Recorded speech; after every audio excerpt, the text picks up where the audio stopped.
my family, my mentor, and my team members, because without them, none of this would be possible. I'm not going to spend too much time on my story today, because to many of you, I'm sure, it looks like it's an overnight success. Starting in 2018, at the age of 23, and by 26, making $70,000 to $100,000 a month in the business. But I promise you that this is anything but an overnight success. I failed at becoming a professional soccer player. I failed academically. I failed at my first try in WFG. But you see, all those failures were the building blocks of my success, not a detour away from it. I believe God tests us before giving us what we want. And the reason so many people fail to achieve their goals is because they never learn to pass the test of failure, complacency, or distractions. Today, I want to share with you how I learned to pass the test of failure. In order to pass this test, we need to go from failure to failure without a loss of enthusiasm. When a child is learning to walk, they fail over and over and over again. They get frustrated, they cry, but they never lose enthusiasm for their goal. And every time they fall, they learn something that gets them one step closer to walking. So what happens to that childlike enthusiasm for failure as we get older? It gets programmed out of us. We begin to feel ashamed and embarrassed for failing instead of being pushed on to learn from it. I know what a lot of you are thinking. Nima, just teach me how to recruit. Just teach me how to close. Let me tell you why how to won't solve your problems. Let's take two people that want to lose weight. One of them, we're going to give all the how to. The best diet, the best workout, the best coaches. The other one, we're going to give no how to. All we're going to do is just take them to a doctor and let the doctor tell them that if they don't lose weight in the next 6 months, they're going to get a heart attack. I don't know if that's funny, but we have a bit of crazy. But here's the reality. Which one of those two people do you think has a better chance to lose weight? Of course, the second. You see, our life is simply a reflection of our beliefs and perspectives. So in order to change our life, we need to change our beliefs. One of my beliefs is that everything happens for me, not to me. I believe God gave us our vision so that we can achieve it. So everything that happens for our benefit to win. Now you don't have to believe this, but by having this belief, it allows me to find all the opportunities in my setbacks. And it allows me to get excited by my failures instead of discouraged by them. Let me give you an example. I have a team member quit on me. I go, everything happens for me, not to me. This person probably quit so I have more time to find my next superstar. I had a client no-show. I go, everything happens for me, not to me. This person probably didn't show up, so I have more time to find my next guy. And you know what the funny thing about life is? It gives you exactly what you're looking for.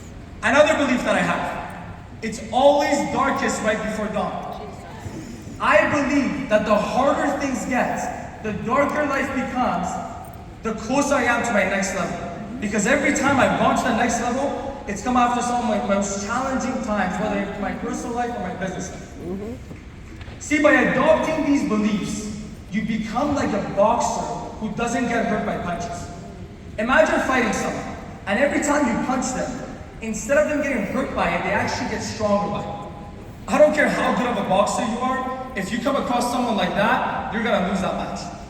And when you adopt the belief that everything happens for me, not to me, and it's always darkest right before dawn, you become that boxer. Because instead of being discouraged by your failures, you actually become encouraged by them. I promise you, I'm not just saying this because it sounds good or to motivate you. The only reason I'm standing on this stage today is because I trained my mind to pursue failure, not avoid it. I trained my mind to get excited by failure, not be discouraged by it. And I promise you, if you do the exact same thing, you'll be standing on this stage next year. Abi? I remember when I first first started the business, I would see all these highly educated, accomplished people twice my age come in the business and quit just as fast. And I started to think to myself, if these people can't do it, what makes me believe that I can? Then I started watching why they quit. Some team members quit on them, they had some chargebacks, they didn't hit their goal as fast as they wanted. All these little setbacks ate away at them until they stopped trying. So you know what I did? I started to look at my challenges differently. I looked at my challenges as a filter system. I said every time I felt like quitting, I would say to myself that hundreds, thousands of other people at this same level of difficulty decided to quit. And because I won't, I deserve to succeed. I started to look for reasons on why I can, not why I can't. I started to sell myself on why I will, not why I won't. Imagine you called your team member, told them how bad they were, compared them to other people and said, you'll never be like them, so what's the point of trying? How many calls like that can you make before they stop picking up the phone? One, maybe two. But how many people have that exact same call with themselves every single day? And that negative self-talk drains them of all their enthusiasm and motivation. The way I changed my life was by changing the way I coach myself. Let me tell you something. There is only one mentor that you will spend the rest of your life with. That mentor is you. So make sure you become the best one. And the fastest way to become a great mentor is to be 100%, not 99%, not 98%, because it's those little inches that actually make the big difference. 100% coachable to a great mentor. Adopt their beliefs, their perspectives, their self-talk, and sooner or later, you will have the same results, if not better.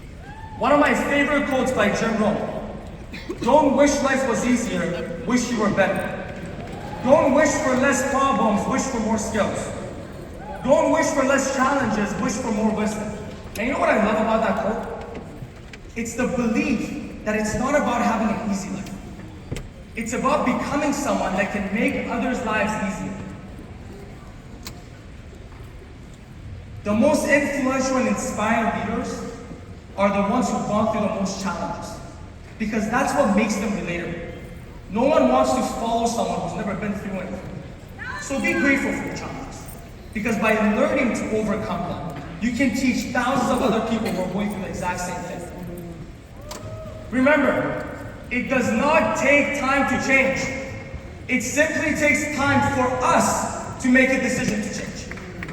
Let me tell you what the whole point of this convention was. I'm going to tell you the secret. Is that okay? Yeah. The whole point of this convention was to get you to such a heightened level of emotion that you make a decision to change your life. Because human beings make decisions emotionally and they justify them logically. It's those little moments, that moment where you say, never again am I gonna let them treat me like this. Never again am I gonna get on the leaderboards at that spot. It's that moment that you tear up a little bit and you go, I'm gonna go to the top no matter what. It's those moments that are priceless. This convention was another opportunity for you to have that moment. Don't let it go to waste. Make a decision that the person that walks out of this convention is going to be a different version of the one that walked in. And I promise you, if you do that, you will be the next champion on this stage. Thank you.